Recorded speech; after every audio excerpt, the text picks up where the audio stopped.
Hi again, brothers. Welcome back to the Minneapolis Valley of the Scottish Rite. It's Thursday night, Rite night. My name is Reed, and very happy to have with us tonight, returning with the 5 questions for a white hat, illustrious brother Ed Pearlman. How are you, my friend?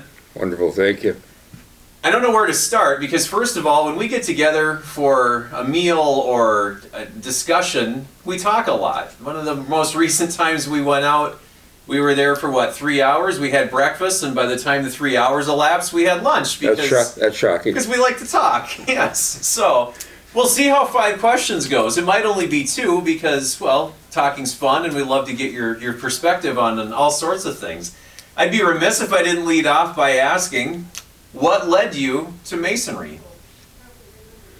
Well, it's kind of funny. Monday night, the SGIG was at my lodge, and he gave a wonderful talk about what were your expectations in Masonry, where they met, and mine were more than met because I had no expectations when I joined. So no expectations, you joined, and yet somehow you've been one of the busiest workhorses in many appendant bodies. So what changed during that? You joined, you had no expectations, and here we are. Sometimes you want to eat your words. My words when I joined, I said, Tommy, I'll join, but I won't be active. What changed that? A couple things. Number one, I didn't have to change my way of thinking to become a Mason. I joined a group of guys who thought the same way I did and maybe expanded what I understood. Second thing was just the welcoming of the guys. The Jim Burlingames and Jerry Olivers, and I said, gee, I'd kind of like to be like them. I probably never could be, but it was fun. I found something I wasn't looking for. I guess that's the simplest way to put it. It's amazing how often that does happen, and not only you found that it factor you weren't looking for, but some of the specific names that you've mentioned already. And I know Frank Ronick was a very dear friend and brother. You want me to tear up, don't you? Maybe the major thing that happened that got me active in Masonry is I joined the Scottish Rite, and while I was a candidate, I met Frank. And Frank saw something in me that I didn't know I had. He saw a creative side. Within 2 years, I was acting in 10 degrees and directing 2 of them. And he just unleashed this creativity and just the reward of when you did a degree and somebody walks up and puts their arm around you and says, hey, you did a great job. That's all a guy should look for. I know what an impact he had on so many brothers here and within the state and beyond. And the creativity factor he helped identify and bring out of you led to some pretty huge things around here. The Scotty Awards, the Double Eagle program, you were instrumental in launching so many of these things. The Scotty Awards is one of the best of the year. The Double Eagle, with the impact that has within our Blue Lodge and in the Masonic family, is indescribable. And that led you into a lot of what we know, these one-act, one-man plays, the Elbert Pike, Harry Truman, George Washington as well. But now last year, flipped the script a little bit, no pun intended, and it was a group effort with King Arthur. It all started with some skits. I was membership chair then, and when we had our membership things, we got these funny little skits. In fact, Terrence Schaefer and Lee Kilblock took one of the skits that we wrote, who's doing first base, and took it to Washington, D.C. for the Scottish Rite event, and it was so popular that they put a front page on the magazine. But what started the plays was I picked up a copy of his book, and I opened it up randomly to a page, and I got about 3 pages into it, and I thought my head was going to explode. It was too much to even contemplate. And I said, a guy this genius, I'd like to know more about him. So I started reading books about him.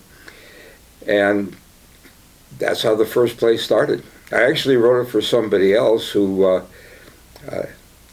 never got the part, so I had to end up doing it myself. But these plays have a specific thing. It's famous Masons. What did they do for America?